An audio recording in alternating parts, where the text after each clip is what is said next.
Hi mga kabugis, magandang hapon. Unboxing tayo sa ating new variety mga kabugis. Meron naman tayong Flame Dragon.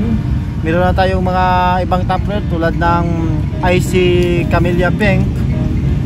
Mahal din yung variety na yan. At iba-ibang mga variety natin mga kabugis. Kasi nag-update talaga tayo sa ating mga new variety mga kabugis. Ang variety natin na ito, hybrid top rare bougainvillea, imported. Yan, masyadong imported to mga kabugis, okay? Capo Ariano. Okay? Ay, ang laman ito, baka may mga iba pang nakalagay dito na baka may kiyamanan. Okay mga kabugis, yan, tingnan natin. Nakabalot na silupin. Yan. Okay. Oops. Ako lang muna tumingin, baka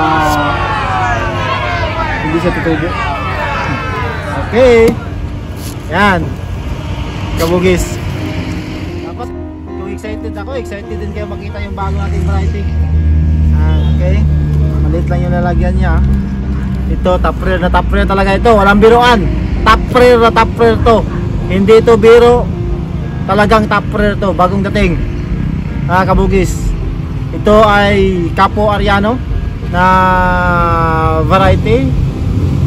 Dito sa city wala pang ganito na variety. Iwan ko sa ibang city, pero dito sa city sa Jinsan wala pang ganito na variety.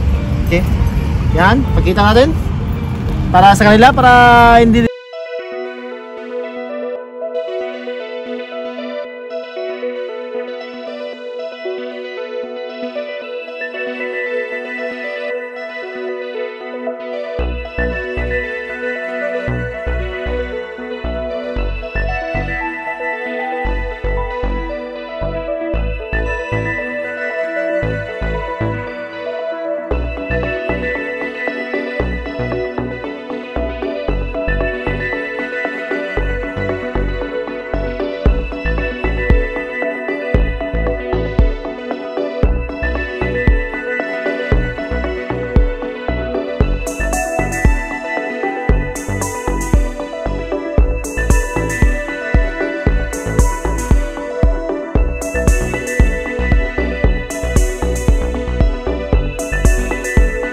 top rare to, walang biro, walang scam dito. Top rare talaga, Capo Ariano. Kung meron kayong mga ganito mga variety, yung mga top rare nyo na binili nyo, kailangan alagaan nyo talaga ng maayos kasi mahal din yun, diba? Ito bili natin mga kabugis. Ang presyo talaga nito nasa 2.8 mga kabugis yung presyuhan pagka top rare, lalo na pag grafted siya. Pero yung binili natin roted lang to kasi walang available nga na grafted. Nung nagtanong tayo magkano yung grafted nila, 2,800 yung presyuhan. Ariano mga kabugis, kailangan yan, ganda yung dahon niya. So, medyo lumabas na yung kuha niya, yung lupa niya. Hindi naman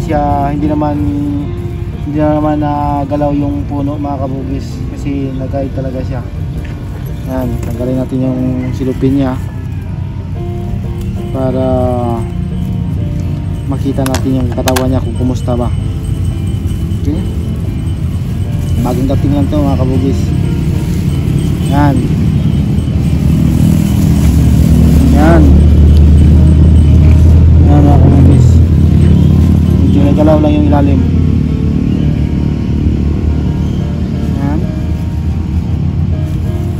Yung bago nating variety, magandang dahon niya. Mas maganda talaga mga kabugis pag halimbawa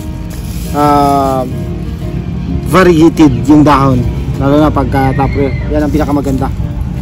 Yan, ganun ang paglagay. Yan, nakita nyo pag kabugis yung pag-unbox natin sa ating bougainvillea na bagong dating, bagong variety.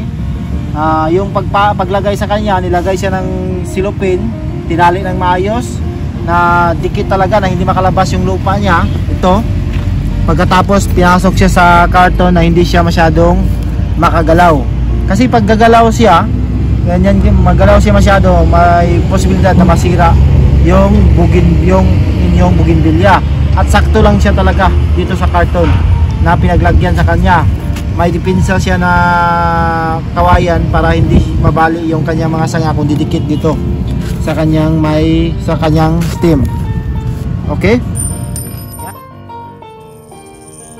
Kabugis, ano yung bagong variety natin? Napakaganda. Capo Ariano, mga kabugis. Meron na tayong Flame Dragon, Capo, at saka iba't pang mga bagong variety, yung tinatawag nila na hybrid top rare imported variety. Kabugis, dalawang ways na pag-propagate nito. Pwede nyong i-rotate, pwede ning grafted. Putulin nyo, pinutol ko na kasi isumpay na natin, i-graft na natin sa ibang o sa puno natin o sa materials natin.